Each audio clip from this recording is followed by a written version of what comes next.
다음 인물도 좀 말씀을 해주시죠.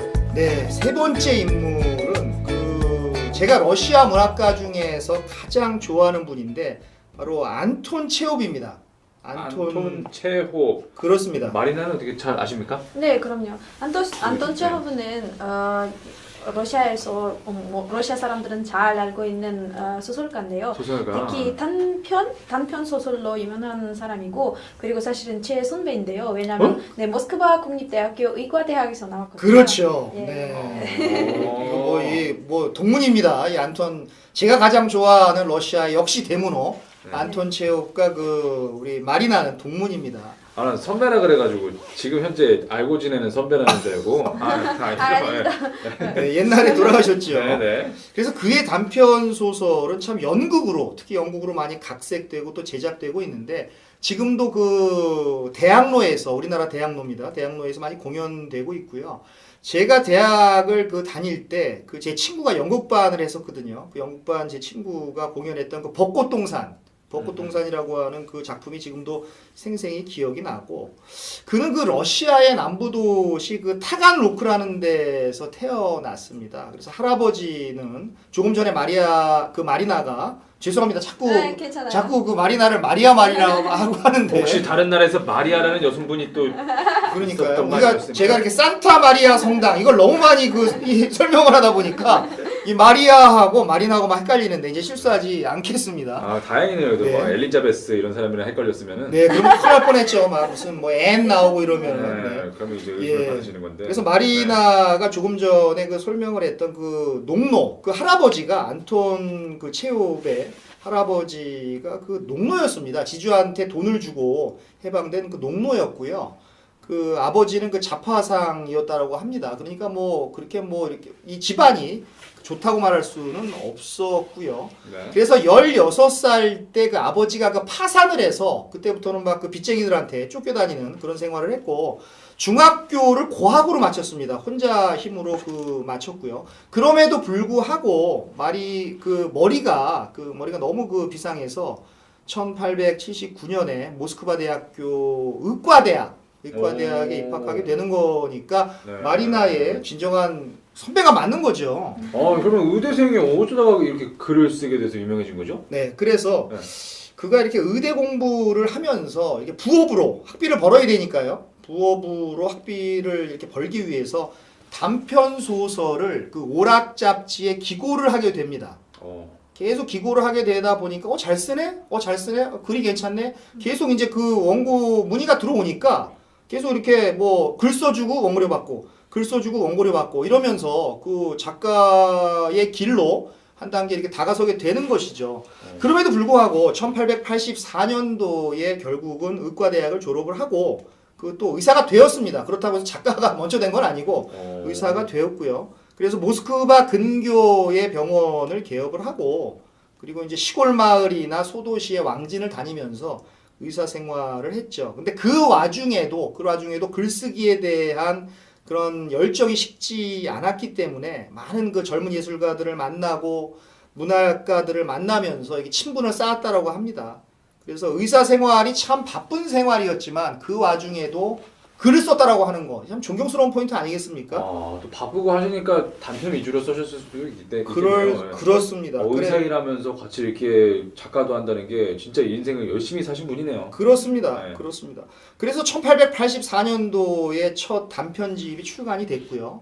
또 2년이 지나서 1886년도에 또 두 번째 단편집이 출간이 됐고, 중요한 것은 이 두 개의 단편집 때문에 작가로서 안톤 체홉은 큰 성공을 했고 또 명성을 얻었다라는 것입니다. 그래서 이렇게 명성을 얻으니까 비로소 안톤 체홉은 의사 생활을 접게 되고 이제 전업 작가로 등극을 하게 되는 것입니다. 지금부터네요. 그러면 지금부터 아주 그냥 대단한 작품들이 쏟아져 나오고. 그렇습니다. 그러겠습니다. 네. 전업을 하고. 네. 그런데 그동안 이 의사 생활도 하면서 또 작가 생활을 해서 그런지 모르겠지만, 두 직업을 병행해서 그런지는 모르겠지만 피로가 쌓였겠죠. 어떤 두 가지 생활을 같이 하는 게 쉬운 일이 아니죠. 그래서 결국은 폐결핵에 걸리게 됩니다.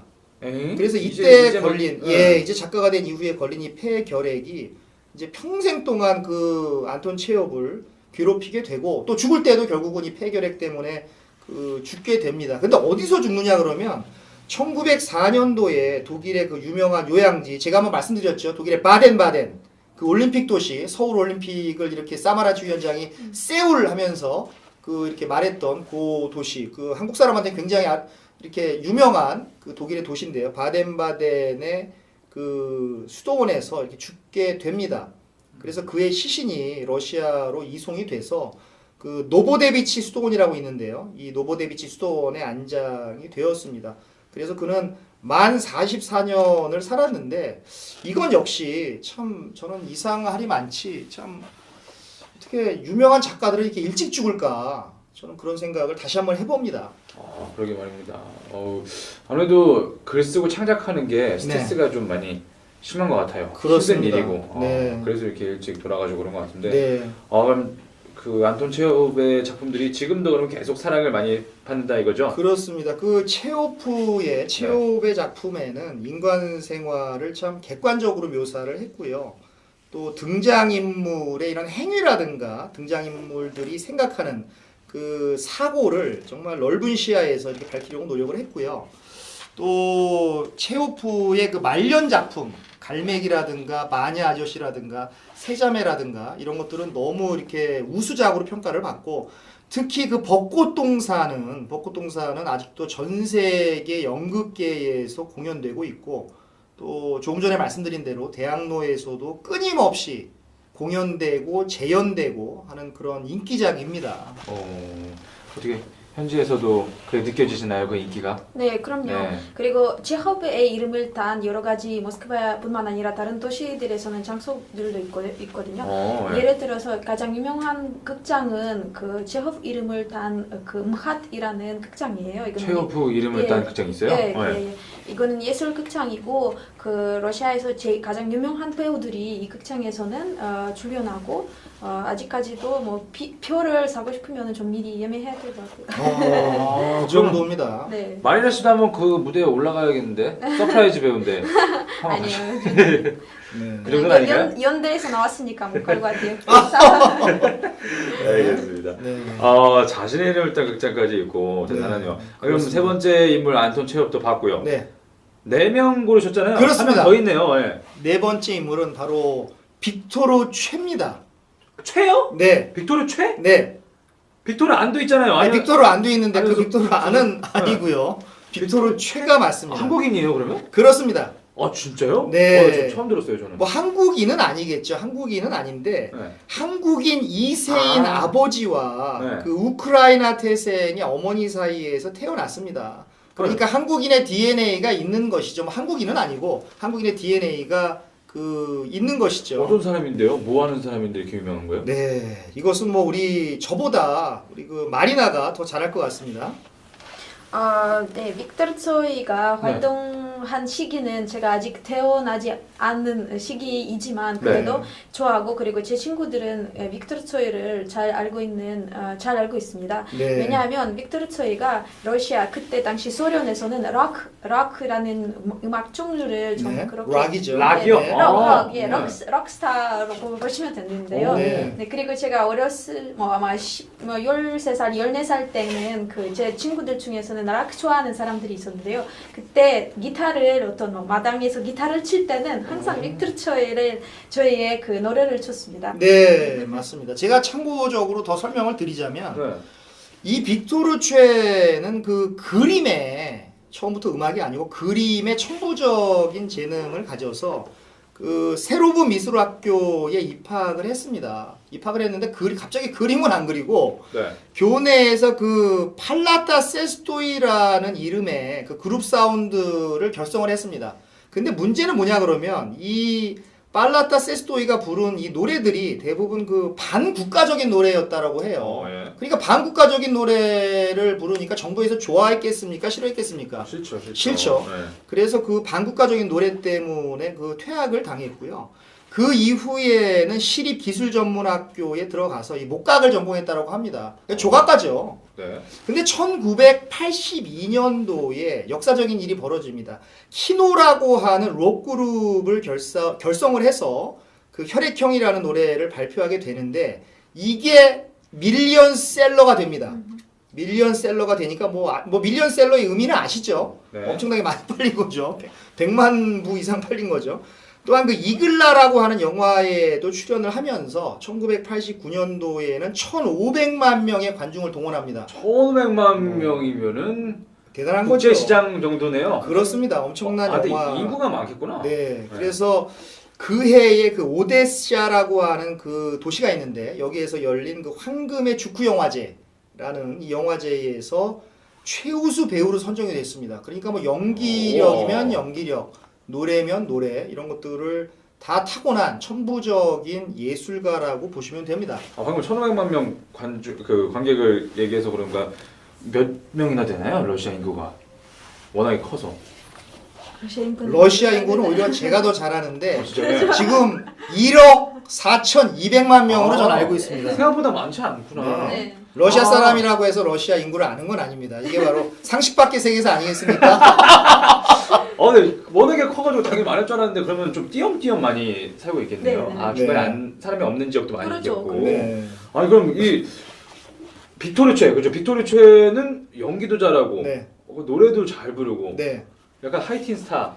네, 네 그렇다고 그러네요. 보셔도 되고요. 네. 그의 음악 성향이라고 하는 것은 그 어떤 펑크락 스타일의 러시아 특유의 뭐 어떻게 말씀드려야 될까요? 약간 우울하면서도 이렇게 아름다운 선율이 함께 가미된 그런 음악이었고 상당히 저항적인 분위기가 강했고요. 또 그 자유지향적인 그런 어떤 분위기를 띄웠고 그러다 보니까 그 소비에트 연방 시절이니까 소비에트 연방 시절에 그 소비에트 전역에 있는 젊은이들이 그 뭐 선풍적으로 좋아했던 것이죠. 큰 인기를 얻었고 뭐 조금 전에 그 마리나가 얘기했듯이 어떤 그런 그 기억이 있는 것이죠. 그런데 그는 1990년에 그 의문의 교통사고로 요절하게 됩니다. 그것은 아직도 그 미제 사건으로 남아있는 교통사고고요. 그래서 제가 기억을 하는데 그것이 알고 싶다라는 프로그램에서 이 빅토르 최의 교통사고를 다룬 적이 있는 걸로 제가 기억이 됩니다. 제가 본 것 같아요. 네. 그것이 알고 싶다 해서 러시아 가수의 교통사고도 다뤘었나요? 그렇습니다. 근데 갑자기 교통사고라니. 네, 그래서 그가 이렇게 사망 소식이 그가 죽었다라는 그런 소식이 전해지니까 그 러시아 전역에서 5명의 여성 팬이 자살을 했다고 합니다. 이 엄청난 일화고요. 너무 유명한 일화고 지금 그 카잔이나 키예프나 그 알마타, 타슈켄트 그 도시에 그의 이름을 딴 빅토르 최의 이름을 딴 그 거리가 생겨날 정도입니다. 마리나도 지금은 좀 잘 아는 편인가요? 노래나 뭐 이런 거? 네, 뭐 제가 락 팬 아니지만 네. 그래도 노래 뭐 가사를 잘 알고 있는데요. 왠지 모르겠지만 아마 그런 락 스타 친구들이랑 많이 놀라서 가지고요. 아까 그 혈액형이라는 노래도 있다고 그랬잖아요. 예, 그렇습니다. 혈액형. 마리나는 혈액형 뭐예요? 혈액형 러시아어로? 아니 뭐 혈액형은 A, B, O, A, B. 아 저요? 네. 저는 A. A. 근데 러시아에서는 조금 다르거든요. 이름은 A, B, C 아니고 네. 우리는 1, 2, 3, 4 있고요. 혈액형은 그럼 예, 숫자로 해요? 예, 숫자 되고 그리고 어? 플러스 마이너스도 있고요. 그래서 제가 한국 사람들은 저한테는 뭐 마리나 혈액형이 뭐냐고 할 때는 저는 좀 헷갈려요. A인가 B인가 그래서 아직도 몰라요. 이게 다르구나. 아니 그럼 그런 게 너무 궁금해서. 그러니까요, 이거. 우리 사람들 그런 거 네. 많이 하잖아요. 좋은 질문이었습니다. 네, 성격이 어떻냐 오면 그러니까요. 외국에서 그런 거 별로 안 따지죠? 네. 그럴 줄 알았어. 난 그거 안 믿거든요. 네. 근데 아까 뭐 예. 빅토르 최 거리 뭐 이런 게 있다고 했는데 그거 가보셨어요? 네, 그럼요. 왜냐하면 이 거리가 제 집에서 좀 그렇게 멀지 않거든요. 그쪽에서. 네네, 아르바트 뭐 한국 서울에서는 인사동이라는 그런 뭐 유명한 그 거리가 있는데 러시아에서 비슷한 거리의 이름은 아르바트 거리라고 하는데요. 아르바이트라는 줄 알았어요. 아르바이트 아니요, 네. 아르바트 아르바트. 거리라고 네. 하는데 네. 이 거리에서는 그 빅토르 최의 벽이 있는데요. 거기는 그래피티 스타일로 빅토르 최의 그 이름이 그렇게 이름 아니고 모습이 그렇게 그려져 있고 네. 그리고 사람들은 뭐 좋아하는 빅토르 최를 좋아하는 사람들은 혼화를 합니다. 거기는. 네. 그리고 와서 기타 치는 사람들은 기타 자유롭게 치고 뭐 그런 장소인데요. 그렇습니다. 아르바트 혹시 네. 브라인도 가보셨어요? 예, 저 가봤습니다. 지금 모스크바 가서 가봤고 그 예술거리라고 우리가 부르고요. 그래서 그 빅토르 최의 죽음을 애도하는 추모의 벽이 있고요.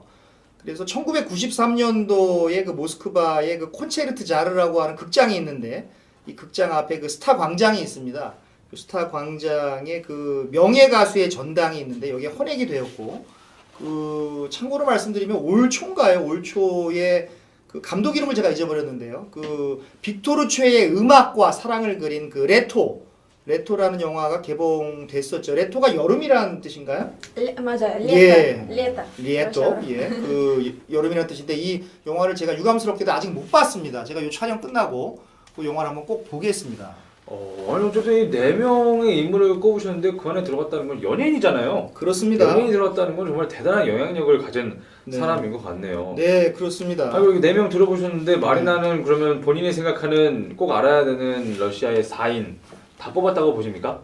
사실은 제가 많이 고민하다가 뭐 네. 생각해서 뭐 한 명을 뽑지 못했습니다. 왜냐하면 러시아에서 특히 러시아 문학에서는 특히 뭐 글로벌 문학에 영향을 준 사람들이 엄청 많거든요. 그렇죠. 예를 들어서 푸시킨, 다스타이옙스키 뭐 그런 사람들은 아마 뭐 외국 사람들도 이 사람들의 뭐 소설을 읽었을 거 아니에요. 그렇습니다. 네, 그래서 뭐 예를 들어서 푸시킨이라는 시인이 러시아 모든 사람들이 잘 알고 있는 사람이고, 그리고 우리가 학교에서는 푸시킨 시인을 다 외워야 돼요. 그래서 그렇죠. 아직도 뭐 어떤 사람들한테는 푸시킨 시인 한번 해봐라고 네. 하면은 이 사람들은 뭐 시인을 좀 아하, 이렇게 네. 얘기할 거예요. 그렇습니다. 네. 저도 푸시킨 씨 한 구절 압니다. 삶이 그대를 속일지라도 슬퍼하거나 노하지 말라. 네.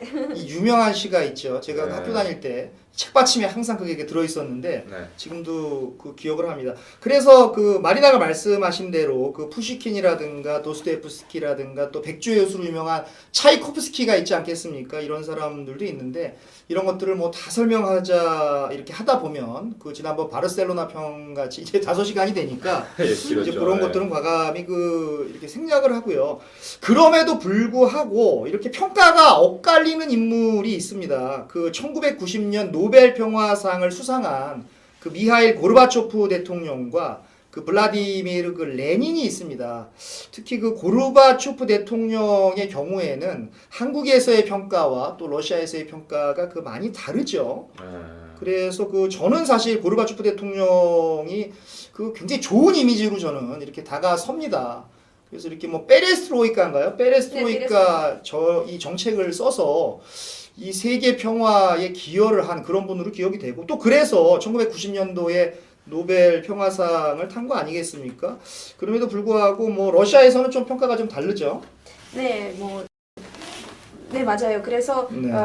제가 항상 생각하는 게 뭐 한국에서 가르바초프가 왜 그렇게 유명한지 좀 모르겠어요. 왜냐하면 네. 러시아 사람들은 특히 좀 나이가 드신 분들은 가르바초프에 대해서 어떻게 생각하냐면 그 가르바초프 개혁 전에는 소련이 되게 강한 나라가였거든요. 그렇습니다. 하지만 아. 그 베레스트로이카 개혁 때문에 그 나라가 조금씩 약해지고 그리고 이런 소련 붕괴를 약간 가속화시키는 그 사람으로 보고 있거든요. 네. 네, 그래서 어떻게 보면 어떤 사람들은 잘 평가하고 어떤 사람들은 부정적으로 평가합니다. 그렇습니다. 그래서 제가 그 4명을 선정을 했는데 그 중에 그 고르바초프 대통령을 넣지 않은 겁니다. 아, 다 다르게 생각하니까요. 예. 네. 그리고 또 한 분 계시죠. 레닌도 마찬가지죠. 네. 레닌도 사실 블라디미르 레닌도 네. 어떤 분은 그 소련의 국부다, 어떤 러시아의 국부다, 또 뭐 그 이렇게 평가를 하는 분도 있지만 또 나쁘게 평가를 하고 있는 거 아니겠습니까? 레닌도 마찬가지죠.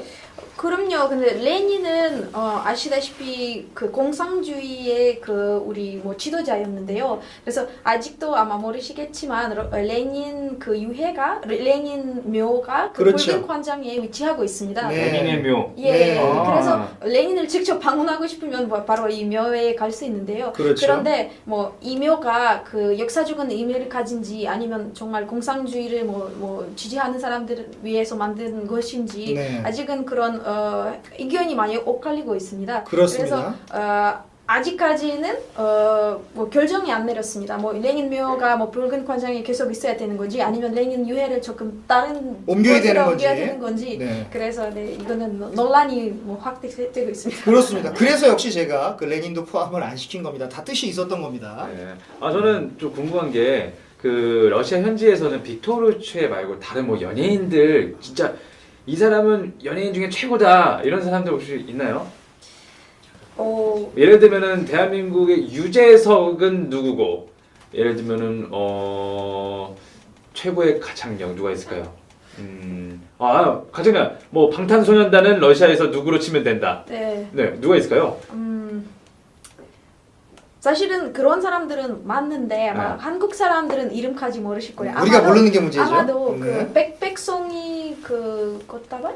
네. 그 들어보셨어요? 그 노래를 밀리언 아우흐로스 들어봤습니다. 예. 네, 이 노래를 사실은 러시아 노래요 부르시는 원래? 분이 러시아 유명한 가수예요. 아. 아와 푸가초라는 가수인데요. 네. 그래서 아마 한국 사람들은 이름까지 모르겠지만 그런데 이거는 러시아 유명한 가수예요. 아 그게 러시아 노래였구나. 네. 그렇습니다. 미워하는 마음이 네.